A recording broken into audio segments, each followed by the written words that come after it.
दोस्तों सिंपली यार ये वीडियो डॉक्टर डेविल एपिसोड 20 की है। तो जिन लोगों ने इसके पुराने एपिसोड नहीं देखे तो प्लीज़ जाके वो देखिए। उसके बाद ये देखना एपिसोड के शुरू में वो लीडर कह रहा होता है कि भाई तूने मेरा हाथ क्यों पकड़ा है। फिर वॉल्टन कहता है कि सॉरी भाई, तू एक गलत लड़की के ऊपर हाथ डाल रहा है। ये मेरी बहन समान है, ये मेरी बहन है और ये तेरी भी बहन समान हो सकती है अगर तू इसके साथ कोई गलत बदतमीजी ना करे। और फिर वो कहता है वैसे भी तुझको शर्म आनी चाहिए, तू एक लड़की के ऊपर हाथ डाल रहा है, तू मर्द कहलाने के लायक भी नहीं है, तुझे यहाँ से निकल जाना चाहिए। वैसे भी तू यहाँ से लूटने आया था, बैंक को लूट लिया तो चल निकल अभी यहाँ से, तेरा कोई काम नहीं है। फिर एक बंदा जो जोर जोर से हंस रहा होता है और दूसरा बंदा देखता है, वो कहता है क्या हुआ है इसे, ये क्या इसे मिर्गी का दौरा आ गया क्या, या फिर ये पागल हो गया है। उसके बाद उसके साथ साथ उसके पीछे एक बंदा और होता है, वो कहता है वो भी पागल हो जाता है, पागलों जैसी हरकत करने लगता है। वो कहता है डैडी जी प्लीज़ मुझे उससे शादी करने दीजिए, मैं नहीं रह पाऊँगा उसके बिना। वो इसी तरीके से बातें कर रहा होता है। और तीसरा तो अल्ट्रा मैक्स लेवल पे पहुँच जाता है, वो गमले को कह रहा होता है कि जानू फिक्र मत करो, मैं तुम्हारे लिए पैसे लेके आ रहा हूँ, देखो मैंने बैंक लूट ली है। वो गमले से ये बात कह रहा होता है। वाह यार गजब। पर इनसे भी ऊपर का इनका बाप है, यानी इनका लीडर जो अल्ट्रा प्रो मैक्स लेवल पे पहुंच जाता है। वो गमले को अपने सर पे रख के कहता है कि देखो मेरी लहराती हुई जुल्फे, देखिए मेरी लहराती हुई जुल्फे। और ये देख के जाओ बहुत ज़्यादा हैरान होती है। वो कहती है अगर इन लोगों को क्या हो गया, कौन सा मिर्गी का दौरा पड़ गया। वॉर्डन कहता है तुम फिक्र मत करो, तुम बस देखो तमाशा देखो। उसके बाद अगले सीन में जाओमी आती है केबिन में, वो कहती है कि आज तो थका दिया पूरे दिन यार, वो बैंक वाले क्या कर रहे हैं आखिरकार। उसके बाद वो देखती है कि वहाँ पहले से वॉल्टन बैठा होता है। वो कहती है कि तू साले पागल, तू यहाँ क्या कर रहा है, ये पुलिस वालों का रूम है, तेरे जैसे बेकार लोगों का रूम नहीं है, तू यहाँ क्या कर रहा है, साले तूने ही आज हमें मरवाया था लगभग। फिर वॉर्डन कहता है क्या मैंने, ना ना ना ना ना ना बापू, मैंने तो सभी होस्टेज को बचाया है, मैंने सभी लोगों को बचाया है, मैं खुद एक आम नागरिक होने के बावजूद भी मैंने उन सबको बचाया है। तुम साले पुलिस वाले होने के बावजूद भी क्या घंटा कुछ नहीं उखाड़ पाए, तुम लोग तो बेकार हो तुम सब। और ये सुनने बाद वो कहती है क्या तू हमें बेकार बोल रहा है, साले खुद तो बेकार है ही है और हमें भी कह रहा है, साले जी कर रहा है कि मैं तेरा मर्डर कर दूं यहीं के यहीं, अगर तूने और ज़्यादा बोला ना तो याद रखना मैं भूल जाऊंगी कि मैं पुलिस वाली हूँ, मैं तेरा यहीं के यहीं मर्डर कर दूंगी, समझा। और फिर वॉल्टन कहता है मर्डर, ना ना ना ना, मैं जानता हूँ तुम ऐसा कभी नहीं कर सकती क्योंकि तुम आम लोगों के प्रति बहुत ज़्यादा ईमानदार हो, ना ना ना, मैं जानता हूँ तुम ऐसा कभी नहीं करोगी। उसके बाद अगले सीन में मम्मी कहती है कि तू साले तू बहुत ज़्यादा बोल रहा है, मेरा अभी मन कर रहा है कि मैं तुझे मार डालूँ, पर मैं तुझ जैसे को मार के अपने हाथ गंदे नहीं करना चाहती, मैं मुजरिमों को मारती हूँ, तुझ जैसे को नहीं। फिर वॉल्टन कहता है कि ठीक है चलो इसे भूल जाओ, पर लेकिन क्या तुम मेरा एक काम करोगी प्लीज़, क्या तुम मेरी मदद करोगी, मुझे तुमसे ज़्यादा कुछ नहीं चाहिए, प्लीज़ मुझ पर यकीन करो, मुझे तुमसे ज़्यादा कुछ नहीं चाहिए, सिर्फ एक छोटी सी मदद चाहिए, प्लीज़ कर दो ना। उसके बाद वो उसका कॉलर छोड़ देती है। वॉल्टन उसे समझाता है कि देखो मुझे ये करना है, इसलिए प्लीज़ क्या तुम मेरा दोस्त बनने का सिर्फ नाटक कर सकती हो। फिर वॉल्टन कहता है कि ज़्यादा नहीं, तुम्हें सिर्फ आज के लिए मेरा दोस्त बनेगा, सिर्फ नाटक करना है, सच में तुम्हें मेरा दोस्त नहीं बनना, वैसे भी मैं तुम जैसे को अपना दोस्त कभी बनाना भी नहीं चाहता।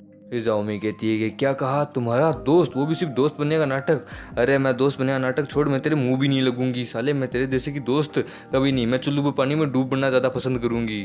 वॉल्टन उसे कहता है कि देखो सोच लो, तुम्हारे पास अभी भी एक चांस है, प्लीज़ तुम्हें बस नाटक ही तो करना है, सच में तुम्हें मेरा दोस्त थोड़ा ना बनना है, इसलिए प्लीज़ तुम्हें सिर्फ नाटक ही करना है, सोच लो, कोई दूसरा रास्ता नहीं है तुम्हारे पास। पता नहीं कैसे जाओमी उसका दोस्त बनने के लिए तैयार हो जाती है। जाओमी कहती है कि सिर्फ आज के लिए, मैं सिर्फ आज के लिए तुम्हारा दोस्त बनने का नाटक कर रही हूँ, हम सच में कोई दोस्त नहीं है समझे। और वैसे भी तुम मुझे ये पब क्यों लेके आए हो, क्या तुम्हें मेरे साथ थोड़ा बहुत नाचना है। उसके बाद हमें पब के अंदर का सीन दिखाया जाता है जहाँ पे जाओमी और वॉल्टन क्या नाच रहे होते हैं, वाह वाह वाह वाह वाह वाह भाई, हम जैसे सिंगल लोगों का दिल तो ये जला रहे हैं, लड़कियां नहीं। उसके बाद अगले सीन में हमें दिखाया जाता है हमारे वॉल्टन साहब तो एकदम अलग ही ठगपन पे पहुंच जाते हैं। वो जाओमी के उन गुप्त अंगों में अपना हाथ डाल रहे होते हैं जिनके बारे में हम सोच भी नहीं सकते। जाओमी कहती है कि तुम ये क्या कर रहे हो, तुम ये क्या कर रहे हो, मुझे समझ नहीं आ रहा। फिर वो वॉल्टन का हाथ अपने वहाँ से हटवाती है और वॉल्टन को कहती है कि अब आगे से ऐसा मत करो, नहीं तो मैं तुम्हारे यहीं के यहीं प्राण ले लूँगी। और जाओमी को भी अंदर ही अंदर बहुत ज़्यादा अच्छा लग रहा होता है कि कोई तो है जो उसकी फिक्र करता है, कोई तो है जो उसका इस्तेमाल कर रहा है, पर वो शर्माती है सिर्फ बाहर से, अंदर से वो कुछ और ही सोच रही होती है। जाओमी वॉल्टन के हाथ पे ज़ोर से मारती है जिसके कारण सभी लोगों का अटेंशन उन दोनों पे ही चला जाता है। वॉल्टन कहता है कि हे तुमने मुझे मारा क्यों, आखिरकार मैंने ऐसे क्या गलती की, हम नाच ही तो रहे हैं। फिर शाओमी कहती है कि तुम कहाँ हाथ लगा रहे थे, तुम्हें पता भी है। फिर वॉल्टन कहता है उसे शांत हो जाओ। फिर शाओमी शांत हो जाती है, वो कहती है अरे हाँ हम तो भूल ही गए थे, हम पब में हैं, हम डांस कर रहे हैं। मुझे माफ़ करना हनी, मैंने तुम्हारे मारा इसलिए प्लीज़। फिर हमारे वॉल्टन को भी थोड़ा गुस्सा आ जाता है, वो भी रह नहीं पाते, वो भी कहते हैं ठीक है तो चलो अब मैं तुम्हें भी अपना असली डांस दिखाता हूँ, देख के हैरान मत हो जाना। फिर वो नाचते नाचते ही जाओमी के उन गुप्त अंगों में हाथ डालने लगते हैं जिनके बारे में जाओमी खुद नहीं सोच पाती, वो उनके अटैक से बच रही होती है। और जितने भी लोग होते हैं वो सभी लोग जाओमी को देख के बहुत ज़्यादा हैरान होते हैं। वो कहते हैं वाह यार क्या पटाखा है भाई, दिवाली तो अब तक आई भी नहीं है पर फिर भी क्या पटाखा है यार, इसे फोड़ने का मन कर रहा है। पर बाद में वो लोग कहते हैं वोल्टन को देख के कि यार ये बंदा कितना ज़्यादा लकी है, ये इतनी खूबसूरत इतनी पटाखे जैसी लड़की के साथ डांस कर रहा है, यार ये सच में बहुत ज़्यादा लकी है। पर बाद में कुछ लोग कहते हैं एक मिनट रुको रुको रुको रुको, जरा ध्यान से देखो क्या वो नाच रहे हैं। एक बंदा कहता है नहीं नहीं नहीं मुझे तो नहीं लगता, वो फाइट कर रहे हैं क्या या नाच रहे हैं। हमारे जो वोल्टन साहब होते हैं डॉक्टर साहब, वो बार बार जाओमी की उन गुप्त अंगों में हाथ डाले जा रहे होते हैं। इन्होंने तो बेशर्मों के नेक्स्ट लेवल को भी क्रॉस कर दिया भाई, कौन से लेवल पे पहुंच गए। जाओमी वो एक पुलिस वाली है इसलिए उसे पता है कि वो बंदा कहाँ से किस तरह अटैक करेगा, इसलिए वो बार बार हमारे वोल्टन के अटैक से बच रही होती है। बार बार वो वोल्टन को अपना हाथ नहीं लगाने दे रही होती है। वो डांस कर रहे होते हैं या लड़ रहे होते हैं ये बात तो मुझे भी क्या लोगों को भी समझ नहीं आ रही होती है, और वो इसी प्रकार से डांस कर रहे होते हैं या लड़ रहे होते हैं, तो क्या कहूँ समझ नहीं आ रहा। फिर हमें पब के बाहर का सीन दिखाया जाता है जहाँ पे वोल्टन आया होता है, उसके हाथ लाल हो चुके होते हैं और जाओमी कहती है कि मैंने कहा था ना मुझसे पंगा लेने की जरूरत मत करना, मैं अभी तुम्हारे हाथ ही लाल किए हैं, अगली बार तुम्हारा पूरा थोबड़ा लाल कर दूंगी। फिर तभी जाओमी के पास फोन आता है और जाओमी कहती है हेलो कौन, और जैसे ही वो फोन उठाती है वो हैरान हो जाती है। वो जाती है सीधी गाड़ी के अंदर, पर हमारे गाड़ी के अंदर पहले से वॉल्टन साहब बैठे होते हैं। वो वॉल्टन को देख के कहती है कि तू तू मेरे साथ क्यों आ रहा है, तेरा मेरा कोई रिश्ता नहीं है, बस तूने दोस्त बनने का नाटक करने को कहा था मैंने कर लिया, अब तू यहाँ से। वॉल्टन कहता है कि अरे यार मैं जानता हूँ तुम्हें मेरी जरूरत जरूर पड़ेगी, और वैसे भी इतनी आधी रात को एक लड़की अकेले, ना ना ना ना ना ये मेरे नियमों के खिलाफ है, मैं तुम्हें अकेला नहीं जाने दे सकता। जाओमी कहती है इतना अच्छा बनने की कोशिश मत करो, मैं जानती हूँ तुम्हारे दिमाग में कोई खिचड़ी पकड़ी होगी, इसलिए शांति से बैठे रहो और मुझे जाने दो। हमें हॉस्पिटल के अंदर का सीन दिखाया जाता है जहाँ पे जाओमी आती है, वो उसी डॉक्टर से पूछती है जिससे हमारी वॉल्टन की लड़ाई हुई थी। वो कहती है डॉक्टर मेरी मॉम कैसी है, वो कहाँ है। और वो डॉक्टर भी ठरकी निकला, वो उसके उन बड़े बड़े रसीले संतरों पे उसकी नजर जा रही थी। ये डॉक्टर कितना गंदा है रे, थू है इस पे तो। उसके बाद वो कहता है हाँ हाँ हम बता देंगे, पर आप प्लीज़ शांत हो जाइए शांत हो जाइए। फिर वो पीछे से वोल्टन आ रहे होते हैं, वो डॉक्टर कह रहा है कि प्लीज़ आप शांत हो जाइए मिस, आप शांत हो जाइए, आपकी मोम ठीक है, प्लीज़ आप शांत हो जाइए। फिर वोल्टन की नज़र उस डॉक्टर पे जाती है, वोल्टन कहता है अरे ये बंदा यहाँ क्या कर रहा है, क्या ये हॉस्पिटल में डॉक्टर है। हाँ अरे हाँ ये तो डॉक्टर ही है।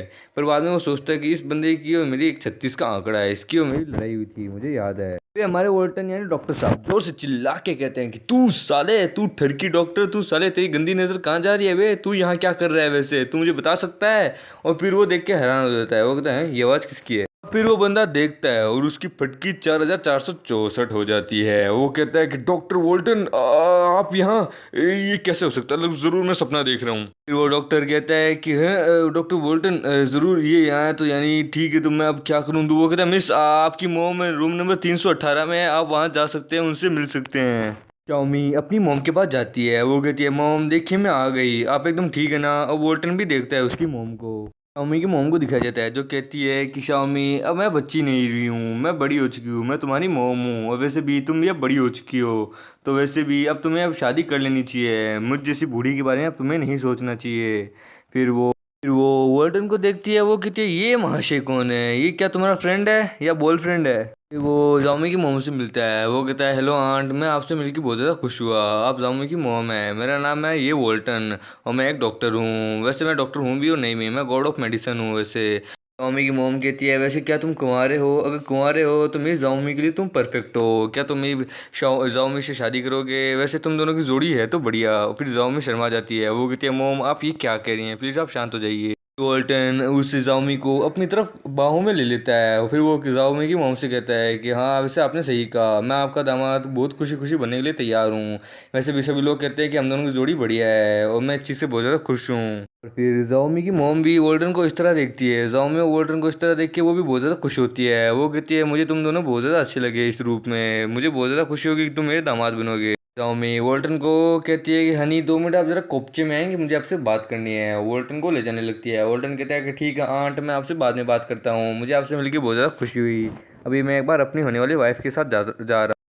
फिर वो हमारे वोल्टन को दीवार के सहारे खड़े कर देती है। वो उस पर चिल्लाने लगती है कि तुम अंदर क्या हेंकड़ी मारे थे, क्या तुम मेरे बॉयफ्रेंड, मेरे होने वाले हस्बैंड, अबे साले तेरी जुत्ती तक की औकात नहीं है, तू मेरा क्या वो हस्बैंड बनेगा। वोल्टन कहता है कि हाँ ये बात मैं जानता हूँ, मैं तो बस तुम्हारी मॉम को खुश कर रहा था, उनके चेहरे पे खुशी देखना चाहता था, वैसे भी उनके पास ज़्यादा समय नहीं बचा है, ये बात मैं जानता हूँ। और ये सुनने के बाद जाओ में भी बहुत ज़्यादा हैरान होती है। और इसी के साथ एपिसोड यहीं खत्म होता है। तब तक के लिए बाय बाय।